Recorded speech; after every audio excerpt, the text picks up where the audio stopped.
Hello everyone, let's make a very quick breakfast. Healthy and very quick breakfast. Very cheap, very healthy, and good for your body. Especially now that climate is changing almost every day. The weather is very hot. A lot of people are getting sick, nagkakaroon ng mga sipon, ubo. So we need to drink ginger tea with calamansi. So very easy lamang po.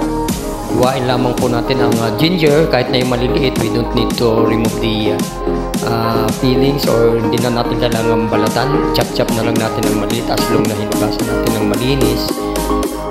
Ilang beses natin hinugasan para maalis yung lupa niya, and then i-slice natin ng maliliit. Tapos lalagyan natin ng 6 na pirasong kalamansi. Ibuboil natin ng 10 to 15 minutes.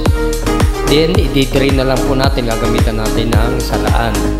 So ayan po mga kaibigan, din gagamitan natin ng kailangan brown sugar, or if you have honey, mas maganda po kasi healthier.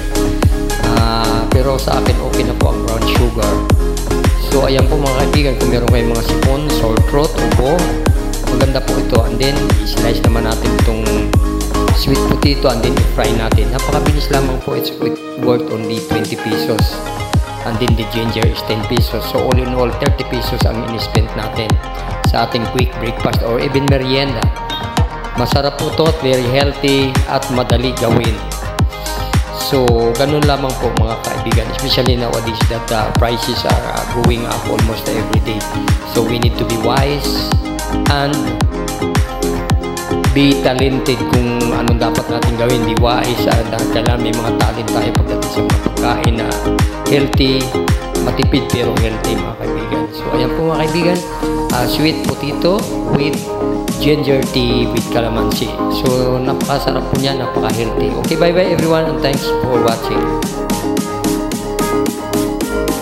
At hanggang sa muli, please don't forget to subscribe, like, and share. Bye-bye everyone.